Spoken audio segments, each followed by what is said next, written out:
ఇంట్లో చదువుకున్న పాప చదువుకున్న బాబు డిస్కస్ చేస్తున్నారు. నరేంద్ర మోడీ గారు వచ్చిన తర్వాత దేశంలో శాంతి కానీ దేశంలో ప్రగతి కానీ ఎట్లా ముందుకు పోతుందో, అన్నిటికంటే ముఖ్యంగా పేద ప్రజల కోసం మోడీ గారు ఎట్లా తపన పడుతుండ్రో చర్చ జరుగుతూ ఉంది. గతంలో బియ్యం తిన్నప్పుడు ఎన్టీ రామారావు గుర్తుకొచ్చేది, కానీ వాళ్ళ అన్నం తింటున్నప్పుడు గుర్తుకొచ్చేది నరేంద్ర మోడీ గారు గుర్తుకొస్తున్నారు. బీజేపీ ఏం చేస్తుంది, మోడీ గారు ఏం చేస్తుందో ఇక్కడ ప్రభుత్వాలు చెప్పకపోవచ్చు. కేంద్ర ప్రభుత్వం ఎన్నెన్ని రకాల ప్రజలకు మేలు చేస్తుందో గంటలు చెప్పినా ఒడవదు. కానీ వాళ్ళ ఇక్కడ మనం వచ్చే బియ్యం మాత్రం నరేంద్ర మోడీ గారు ₹1 లేకుండా 2029 వరకు ఇవ్వడానికి నిర్ణయించుకొని మనకి ఇస్తూ ఉన్నారు. ఇవాళ మనకి ఇక్కడ చూస్తున్నాం కట్టే బ్రిడ్జి. ఇలా హైదరాబాద్ నగరంలో ట్రాఫిక్ జాములతో ఇబ్బంది పడుతున్నారు. రాష్ట్ర ప్రభుత్వం చేయలేకపోతుంది.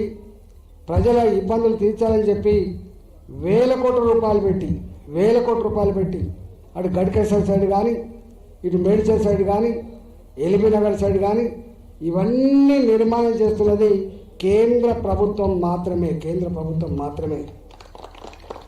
ఈ మధ్యకాలంలో నేను ఎంపీ అయిన తర్వాత నేను చూస్తూ ఉన్నా, ఇవాళ ఎక్కడ చూసినా అటువైపు అన్నీ కూడా అండర్ బ్రిడ్జ్ కన్స్ట్రక్షన్ అవుతున్నాయి.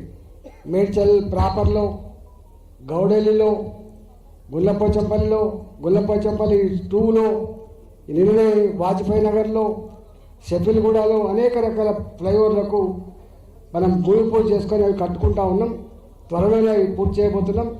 ఇక్కడ కూడా అయోధ్య సెంటర్లో కానీ ఈ డబిల్పురకు వచ్చేటువంటి రైల్వే క్రాసింగ్ దగ్గర కూడా తప్పకుండా మోడీ గారి ఆశీర్వాదంతో నేను ఎంపీగా మీరు గెలిపించిన బిడ్డగా ఆ అండర్ బ్రిడ్జ్ కూడా తప్పకుండా కట్టిస్తానని చెప్పి హామీ ఇచ్చిపోతున్నాను.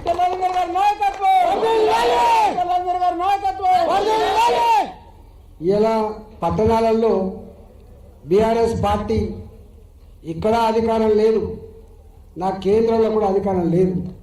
వాళ్ళు వచ్చినా చేసేదేమీ లేదు.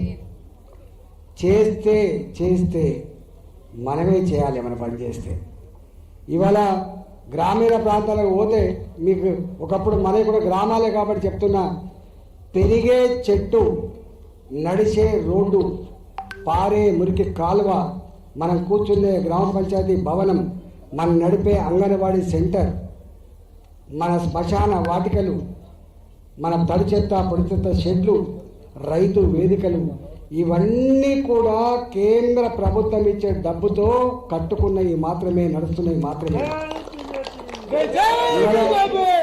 మీరు చూస్తున్నారు ఇక్కడ కాంగ్రెస్ కూడా వస్తుంది, మాకేయండి. మీరు ఎప్పుడన్నా అడగండి, ఈ గ్రామ పంచాయతీలలో కానీ మున్సిపాలిటీలో కానీ గతంలో పనిచేసిన వాళ్ళకు బిల్లులు వస్తున్నాయా? ఆయనే అంటున్నాడు, నన్ను కోసినా కూడా ₹1 లేదు అని. నన్ను కోసినా కూడా ₹1 లేదని చెప్తున్న వ్యక్తి ముఖ్యమంత్రి గారు. రైతు బంధు వస్తుందా మీకెరక? ప్రతి ఆడబిడ్డకి ₹2,500 ఇట్లా నెల పెన్షన్ లాగా ఉద్యోగులకు ఎట్లయితే వస్తుందో మీకు కూడా వస్తా అని చెప్పిండు. వస్తుందా? ఆడబిడ్డకి వస్తుందా? ఇవాళ పెళ్ళిళ్ళకు కళ్యాణలక్ష్మి ₹1,00,000 ఏం పిశాది? జగన్ దా ఇట్లా నువ్వు లీడర్సా పెట్టిపోతున్నావు. ఇవాళ కళ్యాణలక్ష్మి ₹1,00,000 ఏం పిశాది మీకు అని చెప్పి తులం బంగారం ఇస్తా అని చెప్పింది. ఇవాళ తులం బంగారం 2 లక్షలు అన్నమాట. వాస్తవమా కాదా? పేదవాళ్ళు అంటున్న మాట ఏంటంటే, బంగారం కొట్టట్లేదు, నా ఎండి కొట్టట్లేదు, ఇత్తడికే ఇంత బంగారం పూత పూసి రోడ్డు కూడా నగలేసుకునే పరిస్థితి వచ్చింది బిడ్డ అంటారు. వస్తుందా? ఇస్తాడా మరి రేవంత్ రెడ్డి గారు తులం బంగారం ఇస్తాడా? అంటే మన ఆటోలు నడుపుకునేటువంటి వాళ్ళని అడగండి ఎప్పుడన్నా. ఇవాళ ఆడబిడ్డలకి ఉచిత ప్రయాణం ఇచ్చిండ్రు, సంతోషం.